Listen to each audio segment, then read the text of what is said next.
ओम श्री गुरु सत्याय नमः। सभी को प्रणाम। आज का विषय है आत्महत्या क्यों। इससे पहले हम आपसे कहना चाहते हैं कि ये जो ऑडियो है माँ गायत्री की कृपा से आपके पास आया है। इसे खुद भी सुने और इसको आचरण में ढालें और इस वीडियो को दूसरे भी व्यक्तियों के साथ शेयर करें ताकि ज्ञान का आलोक जन जन के जीवन को प्रकाशित करता चले और लोग अपने निराशाजनक जीवन से बाहर निकलें। तो चलिए शुरू करते हैं। परम पूज्य गुरुदेव ने अपनी लघु पुस्तिका आत्महत्या क्यों में बताया है, अधिकांश लोग अपने जीवन को निस्सार, व्यर्थ और निरर्थक अनुभव करते हैं। यही कारण है कि सामान्य सा रोग, बीमारियों के समय थोड़ी सी प्रतिकूल परिस्थितियां आने पर व्यक्ति मर जाने अथवा जीवन का अंत हो जाने की कामना करने लगता है। एक मनोवैज्ञानिक के मतानुसार प्रत्येक व्यक्ति अपने जीवन में एक से अधिक बार आत्महत्या कर लेने की बात सोचता है। ये बात अलग है कि वह अपने जीवन का अंत कर लेने का साहस नहीं जुटा पाता। फिर भी कई दुस्साहसी व्यक्ति परीक्षा में असफलता, नौकरी छूट जाने या उन्नति न होने, परिवार में कलह होने, मुकदमेबाजी में हार जाने से छोटे छोटे कारणों से आत्महत्या कर लेते हैं। इन कारणों से आत्महत्या करने वालों की संख्या दिनों दिन बढ़ती जा रही है। लोग आत्महत्या क्यों करते हैं? मनोवैज्ञानिक इस प्रश्न के अलग अलग उत्तर देते हैं। कुछ लोगों का कहना है कि व्यक्ति अपने चारों ओर भरे हुए निराशापूर्ण वातावरण से इतना घबरा उठता है कि उसे इसके अलावा कोई चारा ही नहीं सूझता। कुछ मनोविश्लेषणकर्ताओं के अनुसार जो व्यक्ति हिंसक प्रवृत्ति के होते हैं और वे इसे व्यक्त नहीं कर पाते, वे इस प्रवृत्ति से स्वयं को नष्ट कर लेते हैं। कुछ लोग अपने आप को इतना अकेला और असहाय अनुभव करते हैं कि उन्हें जीवन जीने में कोई लाभ दिखाई नहीं देता और वे सोचने लगते हैं कि क्यों ना आत्महत्या कर ली जाए, जीने में क्या रखा है। कई व्यक्ति आत्महत्या का विचार भावनात्मक उत्तेजना में आकर करने लगते हैं और उस उत्तेजना की स्थिति में कार्यक्रम बना लेते हैं।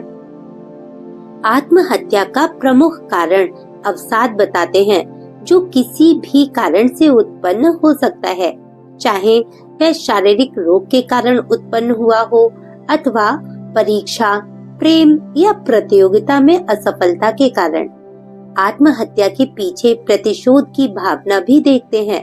उनके मतानुसार परिवार का कोई सदस्य अपने परिवार के अन्य सदस्यों को सबक सिखाने के लिए भी आत्महत्या कर लेता है। कई व्यक्ति अपराध भावना से दबे रहने के कारण भी आत्महत्या कर लेते हैं, क्योंकि उन्हें इसके अलावा अपराध बोध से मुक्त होने का कोई दूसरा अच्छा उपाय नहीं सूझता। दूसरे कई लोग वृद्धावस्था, जीवन साथी की उपेक्षा, बेरोजगारी, मुकदमेबाजी जैसी कारणों से तंग आकर आत्महत्या कर लेते हैं। आत्महत्या का कारण जीवन की व्यर्थता अनुभव होना है और ये सच है कि प्रत्येक व्यक्ति के जीवन में एक नहीं अनेक बार अपने जीवन को व्यर्थ तथा कई बार तो भार स्वरूप समझने लगता है। उस भार से छुटकारा पाने के लिए ही वह आत्महनन की बात सोचते हैं। प्रश्न उठता है कि जीवन क्या सचमुच इतना व्यर्थ है कि छोटी छोटी बातों से निराश होकर उसका अंत करने की बात सोची जाए? गंभीरता पूर्वक आत्मविश्लेषण किया जाए तो प्रतीत होगा कि प्रत्येक व्यक्ति कई बार अपने जीवन को व्यर्थ और भार रूप अनुभव करता है। कारण कुछ भी हो सकता है, पर जीवन की व्यर्थता इतनी तीव्रता के साथ अनुभव होती है कि उसे न रहने देने से कोई अंतर प्रतीत नहीं होता। जाने अनजाने प्रत्येक व्यक्ति के मन में अपने जीवन के प्रति निराशा, हताशा और निरर्थकता की भावना भरी रहती है और समय समय पर विभिन्न रूपों में व्यक्त भी होती रहती है। कभी असफलता जन्य खिन्नता के रूप में, कभी अधिक परिश्रम के कारण खींच के रूप में, तो कभी किसी के व्यवहार से क्षुब्ध होने के रूप में। इस तरह के जितने भी निषेधात्मक भाव हैं, वे सब निरर्थकता बोध की ही प्रच्छन्न अभिव्यक्तियां हैं। अन्यथा जीवन है एक पुष्प की भांति, जो अपने चटकने से लेकर धरती पर गिरने तक निरंतर खिला ही रहता है और अपनी सुगंधित सुवास चतुर्दिक बिखेरता रहता है। जीवन है एक सरिता की भांति, जो अपने स्रोत से लेकर सागर तक निरंतर बहती ही रहती है। जीवन व्यर्थ होने का भाव आत्महनन की प्रेरणा देता है। ये बात इस बात से भी सिद्ध होती है कि मनुष्य केवल उपयोगी और सार्थक वस्तुओं को ही अपने पास रखना चाहता है। व्यर्थ कूड़ा करकट जमा करने में जिनकी कोई उपयोगिता नहीं है, किसी की भी रुचि नहीं होती। इसलिए जीवन भी व्यर्थ अनुभव हो रहा है तो उसे बचाने की अपेक्षा नष्ट कर देने में ही मनुष्य की प्रवृत्ति होना स्वाभाविक है। कहीं कोई सूत्र होते हैं जो मोह और आसक्ति के कारण उसे बचाए रखने का संतुलन साधते हैं, और जब कभी ये सूत्र टूट जाते हैं तो आत्महनन की स्पष्ट इच्छा होने लगती है। यह इच्छा भी तभी पूरी हो पाती है जब वैसा करने का साहस जुटाया जा सके, अन्यथा केवल कामना करके ही रह जाता है। किन्हीं ने धन में जीवन की सार्थकता खोजी, किंतु धनवान व्यक्ति भी आत्महत्या करते देखे गए हैं। यश, ख्याति और प्रसिद्धि प्राप्त कर अनेकों ने अपने जीवन को सफल बनाने का प्रयास किया है। उन प्रयासों के सफल होने पर भी आत्मसंतोष नहीं मिलता दिखाई देता। कोई सोचते हैं कि विद्वता, पांडित्य और ज्ञान संपादन से जीवन सार्थक होता है, किंतु बड़े विद्वान पंडित और ज्ञानी विज्ञानी आत्महत्या करते देखे गए हैं। इस तरह की सभी सफलताएं सार्थकता का भ्रम तो उत्पन्न करती हैं, पर जीवन को सार्थक नहीं बनाती। यदि इनसे जीवन की सार्थकता सिद्ध होती तो बड़े से बड़ा धनवानों, वैभव संपन्नों, ख्याति प्राप्त व्यक्तियों, बड़े बड़े नेताओं, पंडितों और विद्वानों को कभी हताश, निराश और दुखी नहीं देखा जा सकता था। जीवन की सार्थकता किस बात में है? थोड़ा सा विचार करने पर स्पष्ट हो जाता है। मनुष्य की अपनी चेतना विराट समष्टि चेतना का एक अंग है। मनुष्य की सीमाबद्ध व्यष्टि चेतना भी समष्टि चेतना के सागर से मिलने को आतुर है। जिनने भी इस आतुरता को समझा है, अपने संकीर्ण स्वार्थों को विराट हितों में घुला देने की चेष्टा की है, उन्हें कभी भी निराश होते नहीं देखा गया है, और न किसी ऐसे व्यक्ति का कोई विवरण ही मिलता है जिसने यह दिशा ग्रहण करने के बाद आत्महनन किया हो। बूंद जिस प्रकार अपने मूल स्वरूप को प्राप्त कर स्वयं को सार्थक बनाती है, उसी प्रकार मनुष्य का जीवन भी अपने क्षुद्र अहम की परिधि को तोड़कर विराट चेतना से मिलकर स्वयं को सार्थक और धन्य बनाता है। फिर आत्महत्या करने का विचार आने का तो कोई प्रश्न ही नहीं उठता। निर्बलता भी उसी प्रकार एक अक्षम्य अपराध है, जो भावोद्वेगों व अंततः रोगों को जन्म देती है। बलहीनों को हताशा और क्षोभ होना स्वाभाविक है, परंतु प्रकृति ने निर्बलता को कोई रोग, विवशता या दयनीय स्थिति नहीं माना है। मनीषियों ने निर्बलता को एक पाप कहा है, जिसका दंड सभी क्षेत्रों में भुगतना पड़ता है। प्रकृति के कण कण से जब शक्ति अर्जित करने की प्रेरणा मिलती है और शक्ति संचय की सुविधाएं सर्वत्र उपलब्ध हैं, तो आलस्य और अकर्मण्यता में पड़कर निर्बल क्यों रहा जाए? निर्बलता कोई स्थिति नहीं है, बल्कि वह आलस्य और अकर्मण्यता की ही परिणति है। यही कारण है कि निर्बलता चाहे किसी भी प्रकार की क्यों ना हो, शारीरिक, मानसिक, बौद्धिक या आत्मिक मनुष्य किसी भी दृष्टि से निर्बल हो तो उसे संबंधित क्षेत्र में प्रत्येक प्रयत्न का विपरीत परिणाम भुगतना पड़ता है। निर्बल व्यक्ति अपने प्राकृतिक और जन्म सिद्ध अधिकारों से भी समुचित लाभ नहीं उठा पाता। प्रकृति की व्यवस्था का उस पर विपरीत प्रभाव ही पड़ता है। जो नियम या व्यवस्थाएं बलवानों के लिए लाभ पहुंचा सकती हैं, वे व्यवस्थाएं उसके लिए हानिकारक सिद्ध होती हैं। ऐसे व्यक्ति के लिए गीत, वाद्य, मनोरंजन, सुख सुविधाएं, धन दौलत सब कुछ व्यर्थ है। यहाँ तक कि वह चैन की नींद नहीं सो पाता। सर्वविदित है कि स्वास्थ्य खराब होने के कारण निर्बलता ही है। बलवान और पुष्ट शरीर में रोगाणु एवं स्वास्थ्य को निर्बल करने वाले विजातीय द्रव्य का एक क्षण के लिए भी नहीं रहते। उनके प्रविष्ट करते ही मनुष्य की जीवनी शक्ति उसे नष्ट कर डालती है। निर्बल व्यक्ति के लिए ऐसा कहाँ संभव हो पाता है। बौद्धिक दृष्टि से संसार में जो भी श्रेष्ठ और सुंदर है उसका रस साहित्य में संचित है। मधुरता, प्रेम और सौंदर्यानुभूति सब कुछ का बोध और अनुभव साहित्य के माध्यम से ही होता है। दुर्भाग्य से कोई व्यक्ति यदि बौद्धिक निर्बलता का शिकार हो तो उसके लिए संसार के अतुल्य ज्ञान और आनंद के भंडार का कोई मोल नहीं है। अंधे व्यक्ति सुनकर और बहरे व्यक्ति पढ़कर साहित्य से लाभ उठा लेते हैं, किंतु मंद बुद्धि लोग तो समर्थ और स्वस्थ रहते हुए भी उस रस माधुरी से वंचित रह जाते हैं। प्रतिकूल परिस्थितियों और कष्ट कठिनाइयों में मनोबल संपन्न व्यक्ति आगे बढ़ते हैं। इसके विपरीत मानसिक रूप से निर्बल व्यक्ति उन परिस्थितियों में निराश और किंग कर्तव्य विमूढ़ हो जाते हैं। आत्मिक दृष्टि से निर्बल व्यक्तियों के लिए आध्यात्मिक क्षेत्र में किसी प्रकार की प्रगति कर पाना कहाँ संभव रहता है। उनके लिए तो वह आनंद और वह शांति दुर्लभ ही नहीं, असहाय और अप्राप्य भी है, जिसे आत्मबल संपन्न व्यक्ति प्राप्त कर जीवन को सफल बना लेते हैं। जलवायु, ऊष्मा, खुला प्रकाश जैसी शक्तियाँ कभी किसी को हानि नहीं पहुँचाती, किंतु निर्बलों के लिए वे भी घातक बन जाती है। कहा भी गया है, देवो अपि दुर्बलः घातकः, अर्थात देवता भी दुर्बल के लिए घातक है। लोग अपनी असावधानी, आलस्य या प्रमादवश जीवन को सर्वोपरि आवश्यकताओं की ओर कोई ध्यान नहीं दे पाते। उनकी अपनी कमजोरी ही पोषक शक्तियों का विपरीत प्रभाव ग्रहण करती है। बलवानों के लिए सहायक सिद्ध होने वाले तत्व निर्बलों के लिए घातक बन जाते हैं। स्वास्थ्य और शांति ही नहीं, सम्मान और प्रतिष्ठा भी शक्तिशाली लोगों को ही मिलती है। कमजोर और क्षीण मना लोगों को हर कोई क्रूर दृष्टि से देखता है।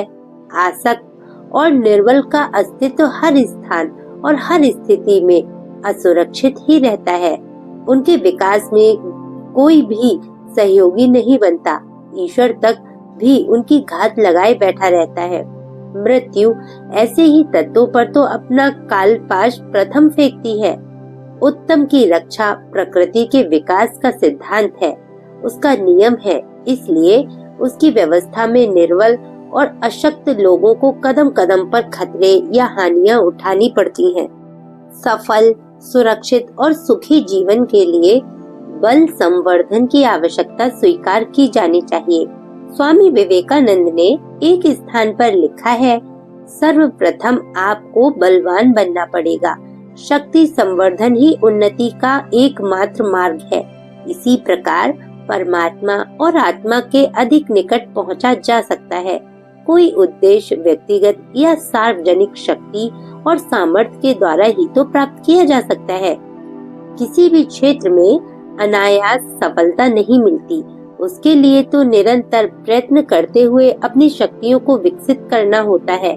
इसमें कोई संदेह नहीं है कि सभी वस्तुएं और उपलब्धियां स्वयं सिद्ध हैं, लेकिन ये भी सच है कि उनको प्राप्त करने के लिए पात्रता और सुरक्षित रखने के लिए शक्ति का विकास आवश्यक है। पात्रता का विकास अनवरत श्रम साधना द्वारा ही किया जा सकता है। संसार में ज्ञान का अभाव नहीं है, अभाव है उस बौद्धिक सामर्थ्य का जिसके कारण हम उसे प्राप्त करने में अक्षम हैं। शिक्षा साधना द्वारा उस क्षमता का विकास करना होता है। किसी भी क्षेत्र में सफलता के लिए पात्रता और शक्ति के विकास का यही नियम लागू होता है। इसलिए निर्बलता को एक पाप कहा गया है। जो पथ भ्रष्ट करता है और विपत्तियों के गर्त में धकेल देता है। प्रकृति के विधान में निर्बलता को कठोर दंड कहा गया है। यदि उसे दूर नहीं किया गया तो भाजन बनना ही पड़ेगा। जो सबल है वही जीवन संग्राम में सदा सफल होता है। ऐसा व्यक्ति कभी बूढ़ा नहीं होता, चिर युवा बना रहता है। स्वस्थ शरीर रहे इसके लिए निश्चित ही पौष्टिक भोजन होना आवश्यक है, किंतु उससे भी अधिक आवश्यक है मानसिक स्थिति का संतुलित और सुचितर होना। भोजन से शक्ति मिलती है और शक्ति से स्वास्थ्य है, किंतु भोजन को पचाने की शक्ति ही नहीं, शरीर के अन्य अंग अवयवों को भी समुचित ढंग से सक्रिय और सुव्यवस्थित रखने के लिए आवश्यक शक्ति का स्रोत भी मस्तिष्क ही है। मस्तिष्क यदि अशांत है तो कितना ही अच्छा और पौष्टिक भोजन क्यों ना किया जाए, उससे कोई विशेष लाभ नहीं होता। इसके विपरीत जब मानसिक स्थिति शांत और संतुलित हो तो रूखा सूखा भोजन खाकर भी स्वस्थ रहा जा सकता है। वेमन से लगातार मानसिक श्रम करते रहने के कारण चमड़ी पर खरोच तथा अन्य त्वचा संबंधी बीमारियां उत्पन्न हो जाती हैं।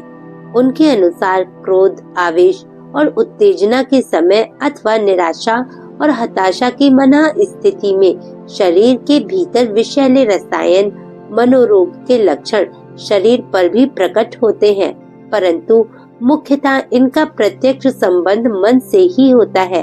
हताश रहने के कारण किसी बात को लेकर भयभीत होने की दो बीमारियां, जिन्हें मनःशास्त्री डिप्रेशन या फोबिया कहते हैं, आधुनिक सभ्यता की देन कही जा सकती हैं। इस तरह के रोगी सामाजिक तथा पारिवारिक कर्तव्यों के प्रतिकूल भावना रखते हैं। बात बात में चिढ़ जाना या उबल उठना तथा इस प्रकार चिड़चिड़ा जाने तथा गर्म होने के बाद अचानक रोने लगने के प्रमुख लक्षण इन रोगियों में देखे जा सकते हैं। भावनात्मक तनाव भी कई बार दर्द में परिणत हो जाता है। सिर दर्द, पेट का दर्द, जोड़ों का दर्द, छाती का दर्द, कमर का दर्द आदि दर्द शारीरिक कारणों से अधिक मनोवैज्ञानिक कारणों पर आधारित हैं। इनके मूल में कोई चिंता, कोई आशंका, कोई भय, भावी अशुभ की आशंका तथा भूतकाल की कोई दुखद स्मृति काम करती है। मन की यह अवस्था शरीर के किन्हीं भी अंगों पर प्रभाव डालकर उन्हें पीड़ा का अनुभव कराती है। कई बार ऐसी स्थिति भी देखी गई है कि डॉक्टर अपने समस्त निदान परीक्षण करने के उपरांत भी रोगी में अस्वस्थता का कोई कारण नहीं जान पाता या कोई कारण पता नहीं चलता, किंतु रोगी बराबर अपने को रोग से पीड़ित अनुभव करता है, कष्ट उठाता है, दिनों दिन दुर्बल होता जाता है और साधारण कामकाज करने में समर्थ नहीं रहता। हर काम को पूरी समझदारी, जिम्मेदारी, तत्परता और तन्मयता के साथ किया जाए, उसमें आलस्य प्रमाद को प्रवेश न होने दिया जाए, उपेक्षा शिथिलता का लांछन न लगने दिया जाए। इतने पर भी यदि निश्चित नहीं किया जा सकता कि जो चाहा है वही होकर रहेगा, तैयार उसके लिए भी रहा जाए कि आंशिक सफलता मिले अथवा सर्वथा असफल रहना पड़े, तो विचलित होने की मना स्थिति न बनने पाए। सोचा जाना चाहिए कि संसार हमारे लिए ही नहीं बना है, इसमें असंख्य लोगों की साझेदारी है। जो अपने लिए लाभदायक समझा जाता है उससे दूसरों की हानि भी हो सकती है। प्रकृति का संतुलन बनाए रखने के लिए सभी का ध्यान रखना पड़ता है। खेल में एक जीतता है तो दूसरा हारता है। यही बात घटनाक्रमों के संबंध में भी लागू होती है। संतुलित, शांत, स्थिर और आशान्वित रहने का अभ्यास सतर्कता पूर्वक निरंतर करना चाहिए। शरीर की बलिष्ठता और सुंदरता का महत्व सभी जानते हैं, उसके लिए इच्छा और चेष्टा भी करते हैं। इससे अधिक महत्वपूर्ण मनोबल की प्रखरता और प्रसन्न मुद्रा को समझना चाहिए। आत्मविश्वास के रहते कोई कार्य असंभव नहीं रह जाता। कई गुजरी परिस्थितियों में सर्वथा साधनहीन रहते हुए भी लोगों ने आत्मविश्वास के सहारे प्रगति का मार्ग स्वयं खोजा और सोचा और उस पर स्वयं अपने पैरों चलते हुए उन्नति के चरम शिखर पर पहुँचे हैं। ये संभावना हर किसी के साथ जुड़ी रह सकती है। शर्त एक ही है कि कठिनाई से निराश होकर हाथ पैर फुलाकर न बैठा जाए। मुस्कान मनुष्य के पास एक प्रत्यक्ष दैवीय वरदान है जो हंसता हंसाता रहता है। वह चुंबक की तरह आकर्षण शक्ति से भरा पूरा और कमल पुष्प जैसा सुंदर सुगंधित बना रहता है। उसका व्यक्तित्व आकर्षक होता है। ये अपना निजी उत्पादन है। यदि उसे स्वभाव का अंग बना लिया जाए और दृढ़ता पूर्वक उसका अभ्यास कर लिया जाए तो व्यक्तित्व असाधारण रूप से सुंदर बन जाता है। उसे ना तो बुढ़ापा छीन सकता है और ना कठिनाई के बीच रहते हुए भी उस पर कोई आंच आती है। शरीर मात्र यौवन के दिनों में ही बलिष्ठ रहता है। बचपन और बुढ़ापे में तो असमर्थता ही छाई रहती है।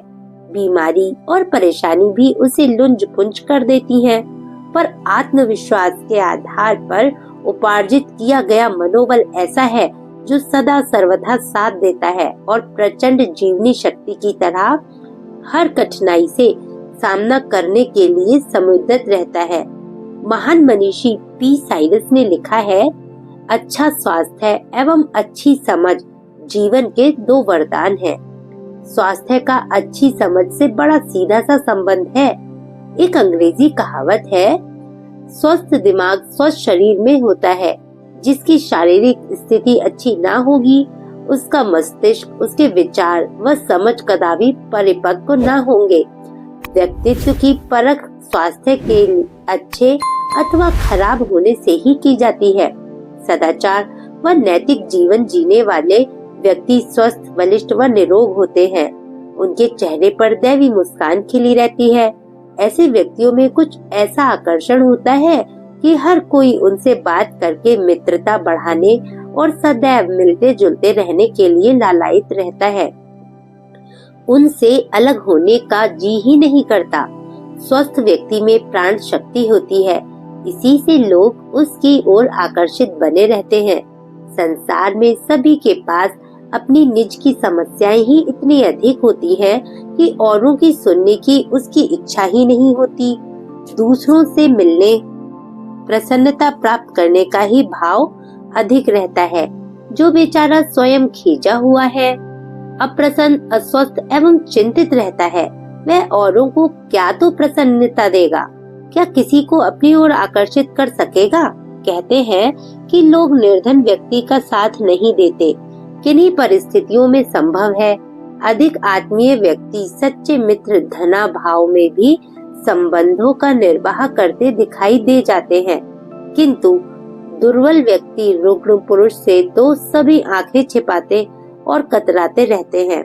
उनसे कुछ लाभ उठाने की बात तो कभी सोच भी नहीं सकते। वे वास्तव में कभी किसी का उपकार नहीं कर सकते। ऐसे व्यक्ति समाज व राष्ट्र के लिए अभिशाप ही माने जाते हैं। साहसहीनता और कायरता के कारण शक्तिहीन को दब्बू जीवन बिताने के लिए विवश होना पड़ता है। कमजोर का कोई साथी बनने को तैयार नहीं होता। यहाँ तक कि निर्बलता से अभिषिप्त मनुष्य को परमात्मा तक भुला देता है। शक्तिहीनता संसार में बहुत बड़ा दुखदायक पाप है, फिर चाहे वह शारीरिक, मानसिक अथवा बौद्धिक किसी प्रकार की भी क्यों ना हो। आज के लिए इतना ही, शेष अगले भाग में। आप सभी का धन्यवाद। ओम शांति। आप अपना बहुत बहुत ख्याल रखिएगा।